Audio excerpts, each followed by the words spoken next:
ऐसे class 11th में topic भी है सेट, लेकिन अगर हम लोग जेई फाउंडेशन पढ़ते हैं तो क्लास 9th और 10th में ही हम क्लास 9 10th में ही सेट का चैप्टर पढ़ लेते हैं, क्योंकि जितने भी नंबर्स हम देखते हैं वो किस फॉर्म में होते हैं बेटा? लास्ट क्लास में हमने पढ़ा था नंबर्स किस फॉर्म में होते हैं, बताइए? सेट है ना। रियल नंबर को किससे डिनोट करते हैं?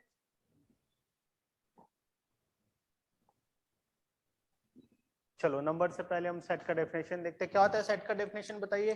किसी को भी पता है तो सेट का डेफिनेशन बोलिए जल्दी।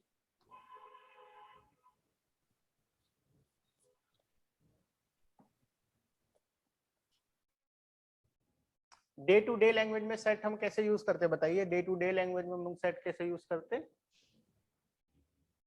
अगर मैं बोलूंगा कि Ramesh has a good set of songs, ऐसा हम बोलते हैं कि नहीं? Ramesh has a good set of songs, या फिर Mahesh has a good set of books, तो क्या समझ में आ रहा है? ये वर्ड यूज करते हो कि नहीं सेट? हाँ यस सर। हाँ, तो क्या मतलब है इस वर्ड का? कहाँ यूज कर रहे हो ये वर्ड? बोलिए, ग्रुप, बोलो बेटा। As a group. Collection of data है ना। क्या होता है सेट? एक सिमिलर टाइप के, मतलब जैसे कलेक्शन ऑफ बुक्स की बात कर रहा हूं, कलेक्शन ऑफ बुक्स की बात कर रहा हूं ना।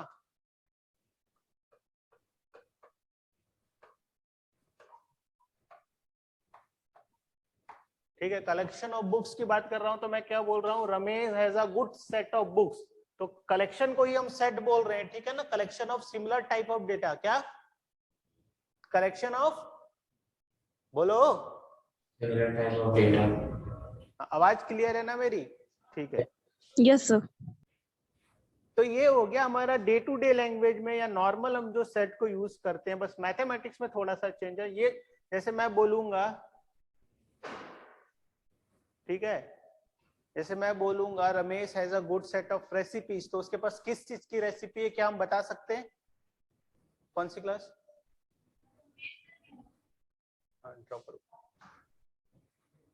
ठीक है, तो उसके पास कौन सी रेसिपी हम बता पाएंगे क्या? नहीं बता पाएंगे। ठीक है, अगर हम उसका एलिमेंट नहीं बता सकते तो वो सेट नहीं है। मतलब क्या है कि जो कलेक्शन ऑफ डेटा है हमारा वो वेल डिफाइन होना चाहिए। तो चलो, सेट का जो डेफिनेशन होता है वो होता है कलेक्शन ऑफ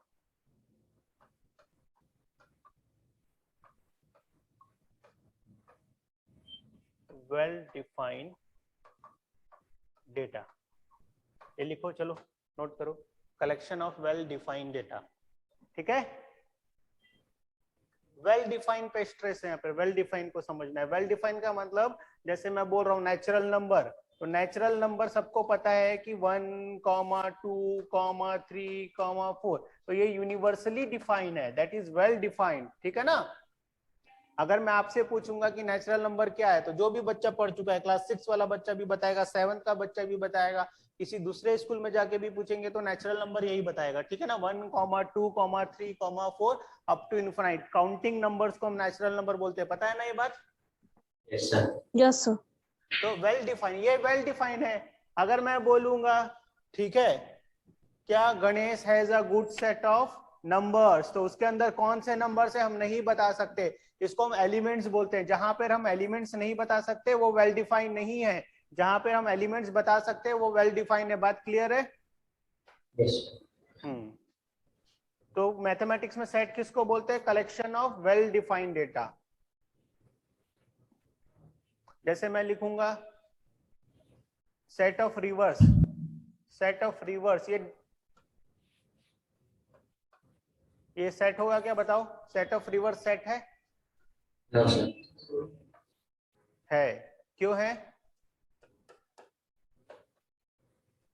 क्यों है बताओ, कैसे डिफाइन है ये? यस कि नो? क्या है, क्या बोले? इसलिए यस, तो क्यों है ये? रिवर्स काउंट कर सकते हैं कितने 1 है 2 है। कहाँ कहाँ की रिवर्स बताओ, कहाँ की रिवर्स?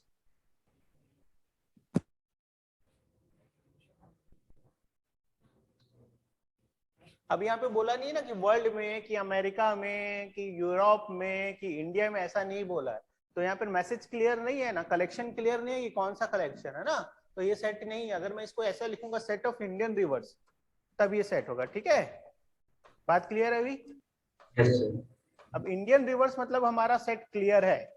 इंडियन रिवर्स मतलब हमारा सेट डिफाइन हो गया कि गंगा, यमुना, जमुना, ब्रह्मपुत्र, गोदावरी, कृष्णा, जो भी है, ठीक है ना, वही होगा। बात क्लियर है? Yes, sir. Yes, sir. इसमें हम अमेजोन नहीं डाल सकते, नाइल नहीं डाल सकते, बाहर की कोई भी दूसरी नदी हम नहीं डाल सकते, ठीक है ना। तो आपको ज्योग्राफी आती होगी अच्छे से, तो आप पूरा लिख सकते हो सेट में, है ना।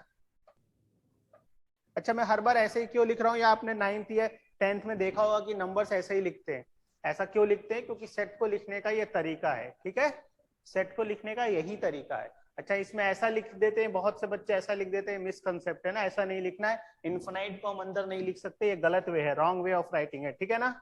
इनफिनाइट अनडिफाइन है, अनडिफाइंड चीजें सेट के अंदर नहीं आएंगी, सेट के अंदर डिफाइंड चीजें आएंगी, क्योंकि हमने पहले ही बोला है वेल डिफाइंड डेटा, ठीक है ना। ये थोड़ी मोड़ी बातें क्लियर है सेट के बारे में? Yes, sir. अच्छा, तो सबसे पहले यहाँ पे हम रूल लिखते हैं। पहला लिखो, ऑलवेज डिनोटेड बाय, सेट के लिए लिख रहे हैं ना, सेट के लिए रूल है ना, कि कैसे हम लिखते हैं सेट को, सेट के अंदर क्या क्या रूल है ये हम देख रहे हैं। तो लिखो always denoted by capital alphabet of, capital letter of English letter, ऐसा इंग्लिश अल्फाबेट, है ना, या तो फिर कैपिटल लेटर भी लिख दे हुए तो चलेगा, क्योंकि हम तो इंग्लिश की बात कर रहे हैं ना। ऑलवेज, चलो लिखो, ये लिखो, ऑलवेज डिनोटेड बाय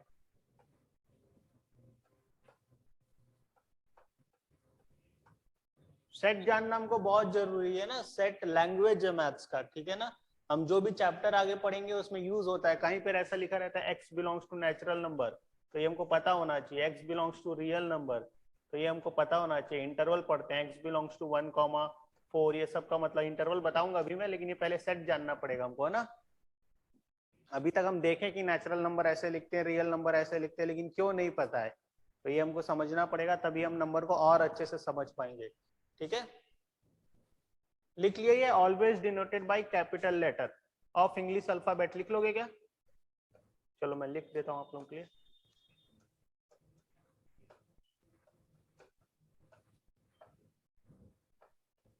ये आप लोगों को यहाँ से क्लास में भी नोट्स मिलेगा और पीडीएफ नोट भी मिलेगा, ठीक है ना, पीडीएफ नोट्स जो आपको प्रिंटेड कॉपी मिलेगी, ठीक है। लेकिन क्लास नोट इंपॉर्टेंट है, नोट्स बनाना है, ठीक है ना। क्लास नोट्स अलग रहेगा, पीडीएफ नोट अलग रहेगा। लिख लिया ये? सेकंड क्या लिखेंगे बताओ?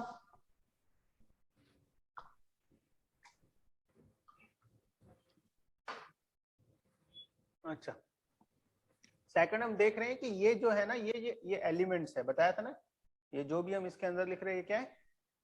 Elements.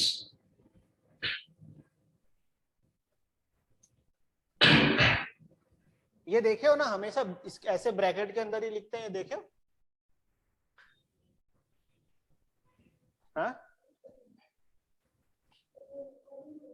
देखे हो, हमेशा ब्रैकेट के अंदर ही लिखते हैं। तो Yes, मैं यहाँ, चलो पहले उसके बाद सेकंड लिखेंगे, always written in the braces, curly bracket को हम ब्रेसेस बोलते हैं, टीथ में लगता है ना ब्रेसेस, वो इसी टाइप का होता है ना, ठीक है। या करली ब्रैकेट भी लिख सकते हो, मैं ब्रेसेस लिख रहा हूँ, ठीक है।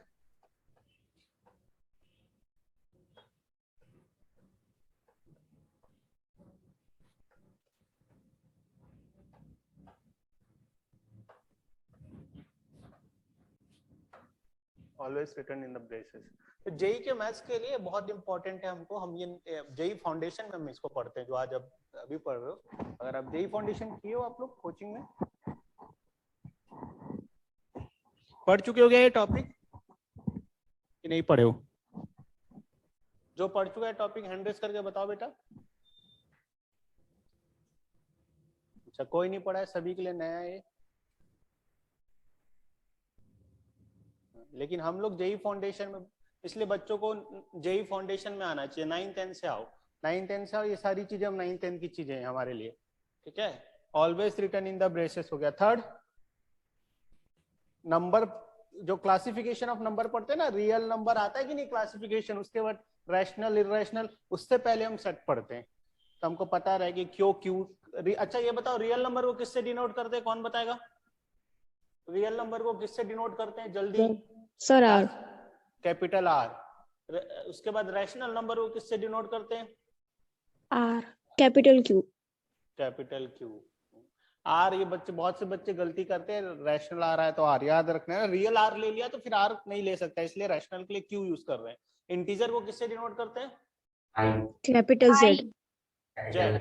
आई से भी कर सकते हैं लेकिन जेड। तो ये सब ये याद रखना है ना, ये पता होना चाहिए, R real number, Q rational number. ऐसा भी लाइन से लिख रहा हूँ क्योंकि आर के बाद क्यू आता है ना, फिर क्यू के बाद जेड आता है। जेड मतलब क्या होता है बताओ? इंटीजर। इंटीजर्स मतलब कैसे नंबर्स आते हैं जेड? अच्छा आर के नंबर के, आर के अंदर कैसे कैसे नंबर्स आते हैं? आर के अंदर कैसे कैसे, जल्दी बताओ, आर के अंदर कैसे कैसे नंबर्स आते हैं? Sir rational and irrational. Rational and irrational, very good. Q के अंदर कैसे कैसे नंबर्स आते हैं? कैसे कैसे नंबर्स आते हैं क्यू के अंदर? Sir in the form of fraction. हाँ in the form of fraction. हाँ, इंटीजर्स एंड फ्रैक्शंस, डेसिमल्स बोल सकते हैं, इंटीजर्स एंड डेसिमल्स, ठीक है ना, पी बाई क्यू फॉर्म वाले। तो उसमें पी बाई क्यू में इंटीजर्स भी आते हैं और पी बाई क्यू में फ्रैक्शन भी आते हैं, ठीक है ना। इंटीजर्स को हम ऐसा लिखते हैं 5/1, 6/1, डिनोमिनेटर 1 हो गया तो सारे इंटीजर्स हो गए, ठीक है, लेकिन उसको पी बाई क्यू फॉर्म बोलते हैं, ठीक है। तो ये सब आता है, मान के चल रहा हूँ मैं अच्छे से आप लोगों को ना। तो लेकिन आप लोगों को rational irrational terminating non terminating थोड़ा अच्छे से पढ़ाना पड़ेगा, इमेजिनेशन कैसे करना है वो जरूरी है। तो R Q Z N, N क्या होता है? Natural number. और एक होल नंबर भी हम लिखते हैं ना। W. हाँ, तो ये सब हम लिखते हैं इसी फॉर्म में, ठीक है।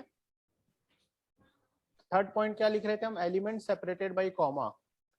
एलिमेंट्स किसको बोलते हैं पता चल गया ना? Yes, sir.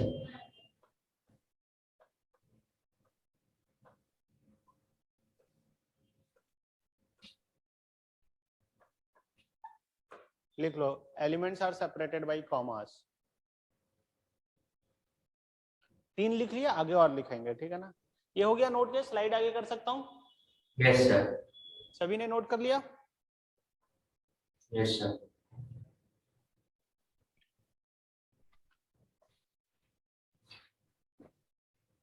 तो हमने एग्जाम्पल क्या लिया था?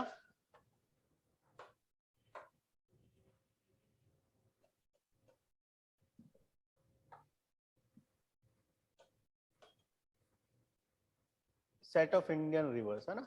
सेट ऑफ रिवर्स नहीं है, set of Indian reverse set होगा, ठीक है ना। अब यहाँ से कुछ और पता चलेगा हमको सेट के बारे में। अच्छा जैसे हम किसी से भी डिनोट, रिवर है तो मैं यहाँ आर ले लेता हूँ, ठीक है ना। तो इसके अंदर, क्योंकि अभी हम नंबर्स की बात नहीं कर रहे, तो रियल नंबर हम A to Z कोई भी अल्फाबेट यूज कर सकते हैं, कैपिटल ब्रेसेस के अंदर लिखते हैं। अब मैं यहाँ पर क्या लिखूं बताओ, क्या लिखूं बेटा? गंगा. Very good, Ganga. अच्छा ये जरूरी है कि हर कोई गंगा ही लिखेगा पहले? No sir. नहीं है ना, जे आएगा ना जमुना में। अच्छा Yes. कितनी नदियां इंडिया में बेटा बताओ तो?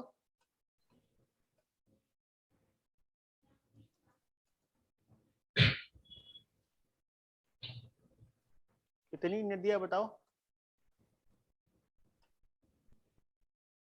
नहीं पता तो गूगल में, है ना। देखो हम ऐसे भी बोल सकते हैं, जो आंसर गूगल में अवेलेबल है वो सब सेट है ना। इंडियन रिवर्स लिखेंगे हम, ठीक है, ऑस्ट्रेलियन क्रिकेट टीम के प्लेयर्स लिखेंगे, फुटबॉल ब्राजील फुटबॉल के प्लेयर लिखेंगे, या ये सब सेट है, ठीक है। तो ये हमको पता चल रहा है कि कोई ऐसा हो सकता है छत्तीसगढ़ का हूं मैं, तो मैं महानदी से स्टार्ट करूं, है ना, महानदी उड़ीसा हो गया, शिवनाथ से स्टार्ट करूं, फिर महानदी लिखूंगा ना, तो कुछ भी हो सकता है। तो यहाँ से हमको जो फोर्थ रूल पता चलता है, क्या पता चलता है? Fourth rule, order doesn't matter. क्या फोर्थ रूल क्या पता चलता है बेटा? Order doesn't matter. बहुत इंपॉर्टेंट है ना, इसका यूज होगा क्वेश्चंस में। ऑर्डर डजंट मैटर, क्योंकि हम गंगा लिखेंगे तब भी वो इंडियन रिवर है, जमुना पहले लिखूंगा तो भी वो इंडियन रिवर्स है। सपोज करो कितनी नदियां होती है, जितनी भी होती होगी, सपोज करो n रिवर्स है हमारे पास, तो एलिमेंट्स हमेशा n ही रहेंगे, भले इधर से उधर लिख ले, लेकिन नंबर ऑफ एलिमेंट्स क्या रहेंगे? n रहेंगे, ठीक है। यस तो सर। उसका ऑर्डर मैटर नहीं करता, मतलब जैसे नेचुरल नंबर को मैं ऐसा लिख रहा हूं, बट ये बहुत ही ज्यादा मतलब डिफाइन है इसलिए, लेकिन आप ऐसा भी लिख दोगे तो गलत नहीं है ना, गलत नहीं है, लेकिन ये पता है कि पहले 1 फिर 2 ऐसा, इसलिए हम ऐसा लिखते हैं, ठीक है। या तो मैं बोलूंगा, अभी इक्वल सेट पढ़ेंगे इसके बाद, तो यहां से ही समझ में आ रहा है, जैसे सेट ए है एक, ये है ऐसा, ये एलिमेंट्स है ना, मतलब ए की फैमिली में कौन है, ए बी और सी है, ठीक है ना। Yes, ए sir. की फैमिली में क्या है, इसको हम बोलते हैं ए कैपिटल ए की फैमिली में है, बी कैपिटल ए की फैमिली का एक सदस्य है, सी कैपिटल ए की फैमिली का एक सदस्य है। इसको कैसे लिखते हैं, ए बिलोंग्स टू ए, ठीक है ना। बिलोंग्स टू पढ़ते हैं, इसको क्या पढ़ते हैं, Belongs to. Belongs to. देखियो ऐसा क्वेश्चंस में बहुत जगह देखोगे, अगर जे के क्वेश्चन देखो तो इसको नोट कर लो।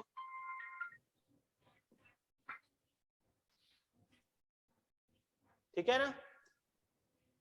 अब अगर सपोज करो यहाँ पे डी नहीं है, तो मैं ऐसा डी को क्या लिख सकता हूँ, क्या डी बिलोंग्स टू ए लिख सकता हूँ क्या,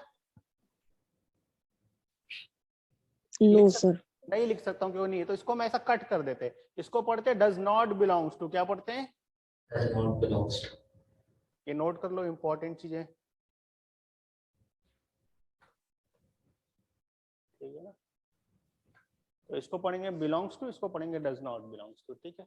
तो small a belongs to A, वैसे small b belongs to capital A लिख सकता हूँ, लेकिन D does not belongs to, तो कोई इसकी फैमिली में नहीं है, तो उसको बोलते हैं डज नॉट बिलोंग्स टू, ठीक है ना। हो गया, Yes, sir. तो समझ में आया ऑर्डर। अच्छा, इसी को मैं अगर ऐसे लिखूंगा, अगर मैं नाम बी दे देता हूं इसको, बी कॉमा ए कॉमा सी, तो क्या होगा, इसका मतलब दोनों एक ही है, दोनों, Yeah. क्योंकि ए यहाँ पर भी है, बी यहाँ पर भी है, सी यहाँ पर भी है, तो ए इज नथिंग बट बी, ए और बी इक्वल है। इसी को बोलते हैं इक्वल सेट, पढ़ लिया हमने, एक टाइप सिग्नेचर सेट का, इसी को क्या बोलते हैं, अभी टाइप ऑफ सेट में पढ़ेंगे, इक्वल सेट, ठीक है। तो इक्वल सेट का डेफिनेशन लिखो, चलो क्या लिखोगे definition, if all elements of set 1, लिखो, if all elements of set 1 present in set B, A B लिख लेते हैं, 1 या 2, चलो, if all element of set A in present in set B and all element of set B present in set A, then set A and B set to be equal set, ठीक है। मतलब यही वाली बात, order doesn't matter, दोनों एक ही चीज है, अलग अलग चीज नहीं है, ठीक है ना। नोट कर लिए, आगे बढ़े। Yes, sir.